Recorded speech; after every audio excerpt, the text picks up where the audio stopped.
இன்றே டவுன்லோட் செய்து உங்கள் ஃபேவரட் ஷோக்களை என்ஜாய் பண்ணுங்க. அவங்கள மண்ண கவ வைக்கணும்டா. அண்ணே ஜெயிக்க போறது நாம தானே, நீங்க ஒன்னும் கவலைப்படாதீங்க அண்ணே. டேய், ஏற்கனவே சொன்ன மாதிரி இது என் கௌரவ பிரச்சனை. ஜெயிச்சே ஆகணும், பாத்துக்கங்க. அண்ணா, நீங்க இவ்வளவு தூரம் சொல்றீங்க, எங்க உசுரை கொடுத்தாவது நாங்க ஜெயிச்சு காட்டுறோண்ணே. நீங்க கவலைப்படாதீங்கண்ணே.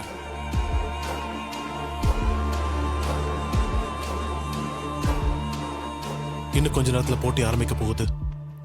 அந்த முத்துப்பாண்டியோட ஆளுங்க ஜெயிக்கிறதுக்காக என்ன வேணாலும் பண்ணுவாங்க.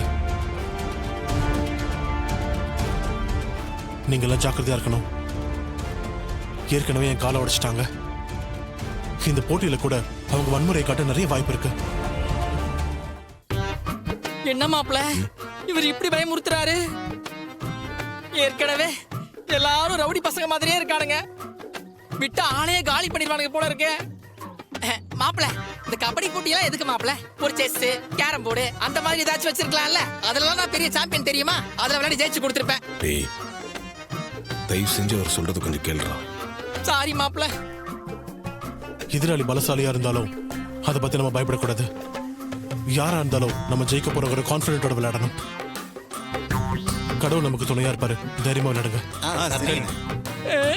ஐயோ மாப்ள, ஒரு சின்ன ரெக்வெஸ்ட். என்ன? அது நான் வேணா சப்ஸ்டிட்யூட் பிளேயரா இருந்துக்கவா? தேவைப்பட்டா மட்டும் களத்துல இறங்குறேன்.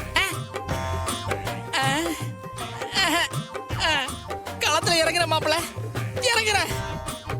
நீ பேசு. இந்த வருட பொங்கல் திருவிழாவை முன்னிட்டு கபடி போட்டி நடக்க போகுது. இதுல பாத்தீங்கன்னா முத்துப்பாண்டி அணியும் சரவண அணியும் மோதி கொள்ள போறாங்க.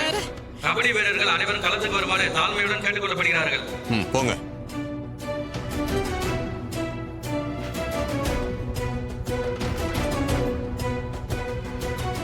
சரி வாங்க. சைடுல புந்து ஓடிடலாமா? போ.